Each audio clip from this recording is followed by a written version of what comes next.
prenais une autre clé que ça. Bah, qu'est-ce que tu fais là, toi? Tu cherches qui? JMS Perf? Ah, c'est pas là. Là, t'es chez FPS Racing. Attends, je te renvoie vers lui. Salut à tous! Bon, ça fait un bon moment que j'ai pas posté de vidéo, donc il est temps de reprendre un peu tout ça. Donc je suis avec notre ami, mon ami Fabien Ponge, Salut. qui est là à côté. Salut Fab. Pour vous présenter, en exclusivité, on va dire en quelque sorte, ces nouveaux carters FPS Racing. J'espère qu'on va bien voir. Voilà. Franchement, ils sont vraiment sublimes. Ils sont magnifiques. L'usinage est vraiment très propre. C'est On montre en vidéo, hein. C'est mieux que des paroles, je pense. Ici, on aperçoit un type de fraisage, un second type à l'intérieur. En fait, il y a plusieurs finitions sur ces carters. C'est ça, Fab, hein, si je dis pas de bêtises. Ouais, il y a 3 types de finition, ouais. Du coup, on voit les choses un peu fraisées, un peu différemment. C'est vraiment beau, hein. C'est vraiment magnifique. Bon, l'extérieur, c'est bien joli, mais on va regarder l'intérieur. On va les ouvrir ensemble. Hop.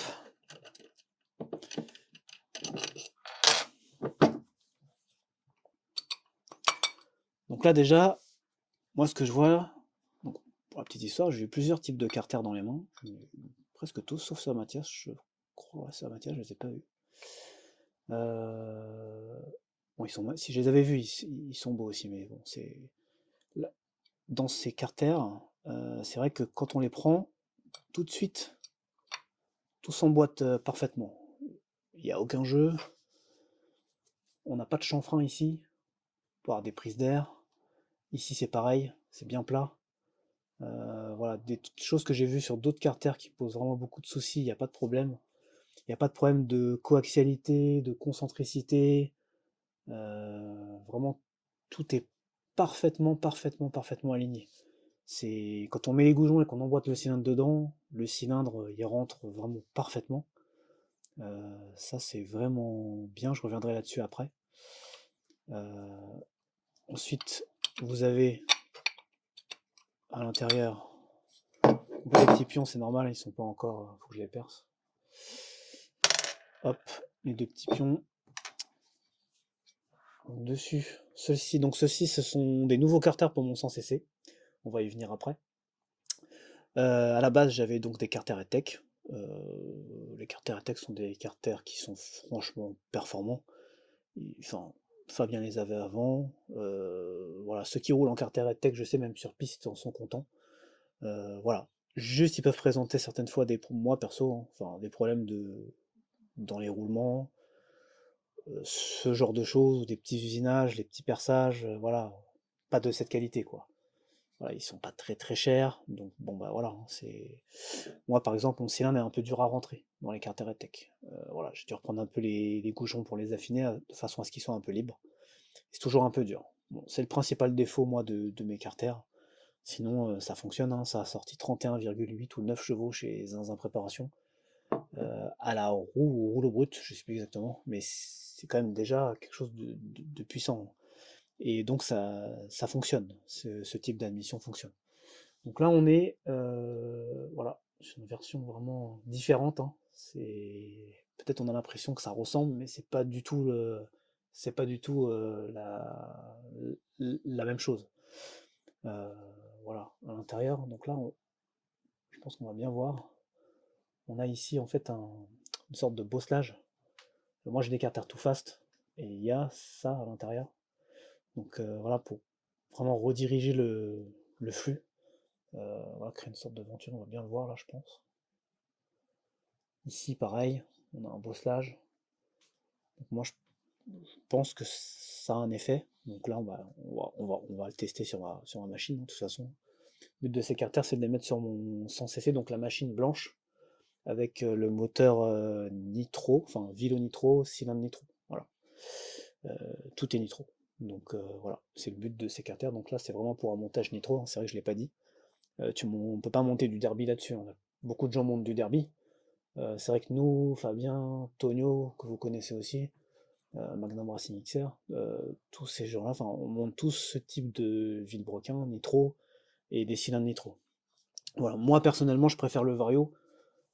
Ok, c'est des Vario à rouleau, il faut le démonter pour changer, mais ça marche, ça prend la full plage une fois qu'on a bien mis au point le setup. Il n'y a pas de problème de ce côté-là. Voilà, donc ça c'est la partie admission, donc je la remontre. Ici, tout ce qui est vanne gazeuse est bien dessiné, on a des tout petits transferts arrière.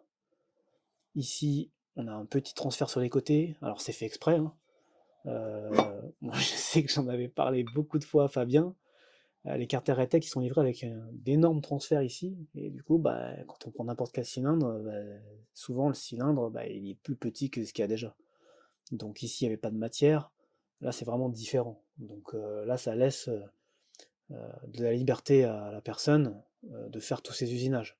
Donc là, on peut facilement venir tirer ici du Fast, du Bidalo, du Stage 6 Racing. C'est plus petit que les origines, donc on peut tout faire. Donc c'est voulu, c'est fait exprès, hein. C'est fait exprès justement, parce que les personnes qui achètent ce type de carter, en général, bah, c'est des gens qui connaissent, enfin qui savent usiner, qui savent faire un peu du tramel, enfin, qui savent adapter leur cylindre. Voilà. Donc le but, c'est de pouvoir monter n'importe quel cylindre, nitro, sur ces carters. C'est le but de base. Ensuite, à l'intérieur, vous avez ici un petit, alors, je sais pas qu'on va bien le voir, il y a un chanfrein qui a été rajouté tout du tour. Quand on met la pâte à joint, ça permet de faire un joint supplémentaire. Si un peu de carter vibre, enfin, qu'il y a un peu de mouvement, on sait que ça arrive des fois. Bah là, au moins, l'étanchéité, elle reste. Si jamais vous démontez vos supports moteurs, effectivement, la CAF ou la pâte à joint que vous allez utiliser à l'intérieur, eh ben, elle va rester, et du coup, bah, ça permet de démonter les supports sans avoir de fuite. Donc c'est vraiment bien. Ça, c'est vraiment une top modif. Donc, sur la partie extérieure, vous avez aussi le refroidissement là.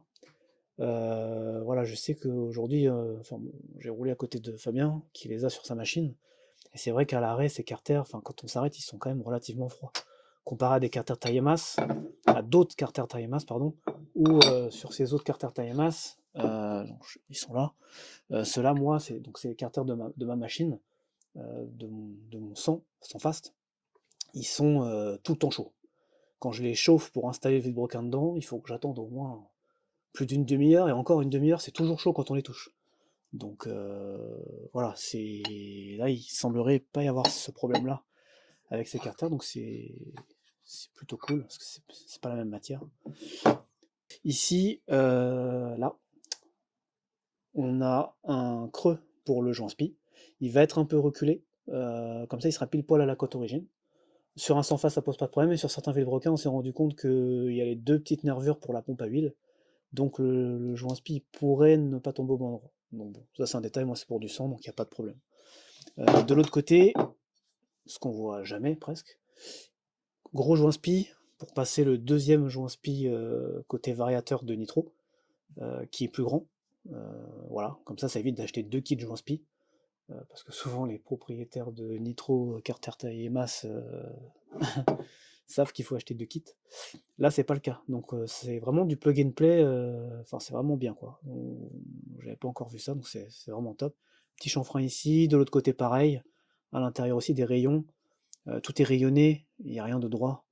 Non, c'est vraiment du très beau travail d'usinage, hein.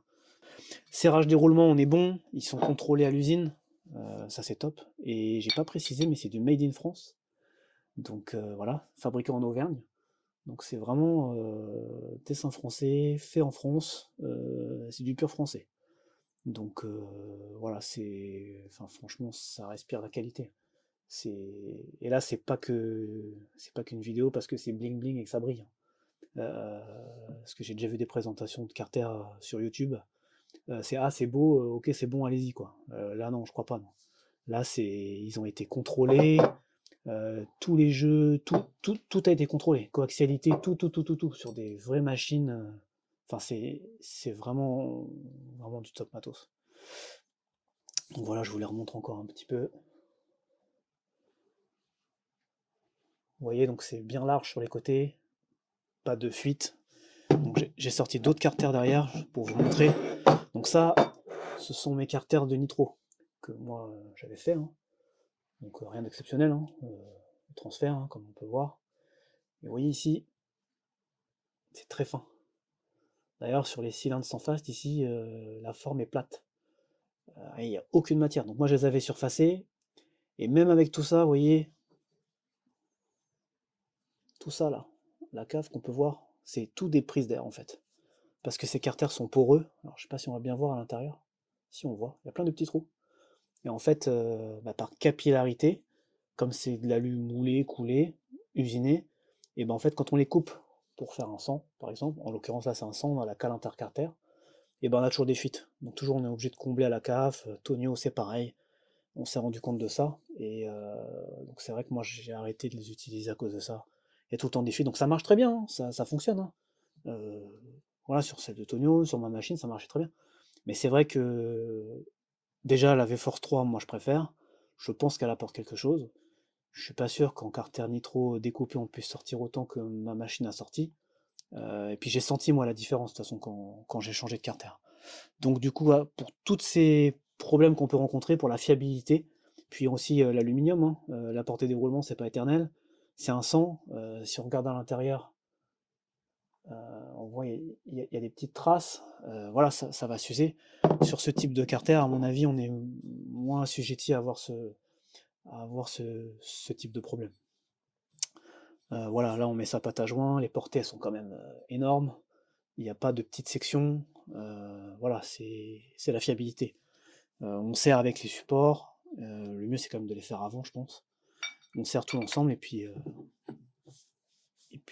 on est tout bon, quoi. Voilà pour cette petite présentation des carters. Donc là, comme je disais, ce sont les carters qui vont aller sur mon sang. Donc je vais tout garder, le même cylindre. Le vilebrequin, j'ai dû changer la bielle. Alors on ne sait pas trop, peut-être à cause des carters Retech. Elle est venue frotter les masses, alors qu'elle n'avait pas spécialement de jeu, donc je l'ai changé. Donc j'avais arrêté de la rouler depuis un moment à cause de ça, pour pas casser, hein, parce que le cylindre fonctionne bien, donc j'avais pas envie de l'abîmer. Donc là, le but, ça va être dans les prochaines vidéos. D'ailleurs, de toute façon, je le montrerai en vidéo. Je vais fabriquer des supports. Donc cette fois-ci, je vais les dessiner en 3D. Je vais les faire découper, bichromatage, et aussi quelque chose que j'avais mal fait sur mon sang, sur ces carters-là. J'avais mal fait. Le support, en fait, j'avais descendu énormément la cartouche. En gros, la cartouche, elle était à peu près comme ça. Et donc sur mon 70, je l'ai remonté, et ça m'oblige à refaire le support. Et c'est vrai que ça aide vraiment à prendre la full plage. Full plage de variation, donc en automatique, hein.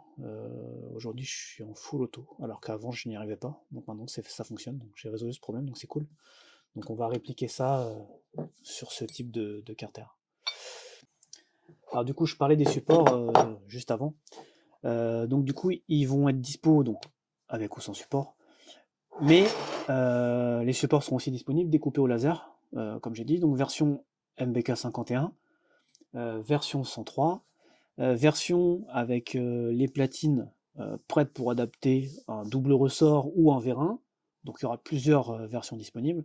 La version double ressort, comme moi je le conseille en tout cas, hein, moi c'est ce que je roule sur mon 70 et sur mon 100, avec ma version modifiée avec le bon angle et une petite cartouche articulée qu'on pourra avoir par exemple par William Chulot, qui est fait sur demande. Ça prend la full plage avec un vario à rouleau. Donc plus besoin de s'embêter avec des varios GCR ou ce genre de choses un peu exotiques qui, à mon sens, sont pas trop adaptés. Enfin, ils sont moins réactifs. Et enfin voilà, je suis vraiment pas trop fan. Je les trouve un peu dangereux, moi. Alors que le vario à rouleau, tout est caché à l'intérieur. Bon, il y a quand même moins de risque de perdre un œil ou ce genre de choses, quoi. Parce qu'on s'attend quand même à un certain régime. Mon 70, il prend plus de 16 000. Si à 16 000, il y a une maslotte ou une vis qui s'en va, d'un variateur à maslotte, moi je trouve ça hyper dangereux. Donc voilà, là ça vous permet vraiment d'avoir quelque chose quand même un peu plus sécuritaire et qui prend full plage, donc il n'y a plus d'histoire de il faut lever le lanceur, appuyer dessus, enfin voilà, ça fonctionne. Moi je prends la plage à fond de courroie en plage 110 avec un 70 cc, avec mes platines et la cartouche vraiment collée en dessous le plus possible. Et ça fonctionne. Double ressort rouge, et je suis pas très lourd en galet, j'ai des 3,9 ou 3,8.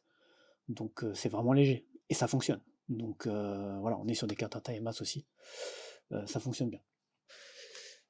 Pendant que j'y suis, je vous montre une belle pièce. Alors là, c'est pas des carters, mais support, allumage, démarrage tirette lanceur. Magnifique. Qui, pareil, taille et masse. Je pense que c'est une pièce qui est aussi disponible. Donc voilà, avec ça, vous pouvez démarrer sans souci. Ça permet d'avoir un pignon avec un roulement roue libre full. Donc cette machine-là, quand on la pousse d'avant en arrière, avec la courroie, elle roule. Vous voyez? En cas de serrage, vous êtes dans un virage, vous serrez, vous tombez pas. C'est quand même un sacré avantage. Honnêtement, et une sécurité pour le pilote. Hein. Elle débraye et puis hop, elle part en roue libre. Voilà. Par contre, la contrepartie, c'est qu'il vous faut quelque chose pour démarrer. Donc on voit des ficelles qu'on enroule. Bon, voilà. Je pense que ça, c'est quand même quelque chose de très beau et qui va bien avec l'ensemble. Allez, je vous les remets une dernière fois.